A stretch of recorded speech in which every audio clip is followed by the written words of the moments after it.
Today is day 22, and our scriptures are Genesis 43 and 44, Matthew 15, 10 through 39, and Psalm chapter 13. I love the story of Joseph.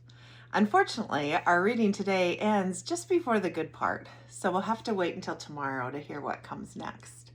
But I feel like the lesson of Joseph still shines clear even without the ending.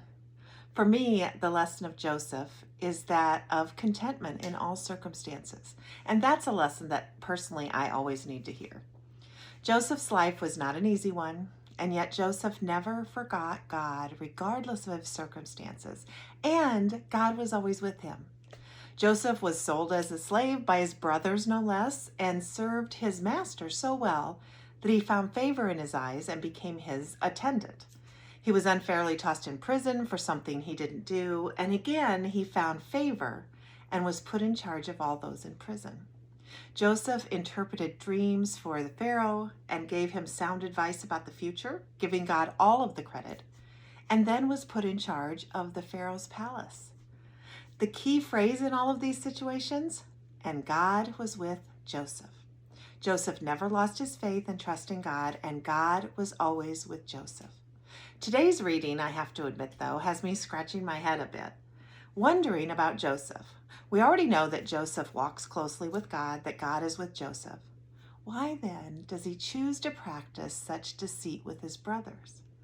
Why does he almost torture them, making them bring Benjamin to him, then falsely planting the silver cup in Benjamin's sack so that it appears that Benjamin stole from Joseph, and then saying that Benjamin had to stay and be Joseph's slave? Is it simply revenge? All of the hurt and anger that Joseph must have felt when his brothers abandoned him and sold him to the Ishmaelites, coming back to him and leading him to want his brothers to feel some of the same. That's human, right? But is Joseph listening to God throughout these 2 chapters of Genesis, or is he just charging forward with his own very human feelings and actions? I don't know, and honestly, personally, I question Joseph's motives here. And yet God remains with Joseph.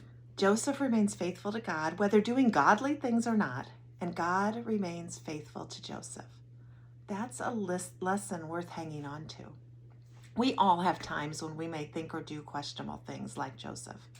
And through it all, as our psalm reading says today, we can trust in God's unfailing love, rejoice that he is with us always, and sing praises to the Lord for his overwhelming goodness to us.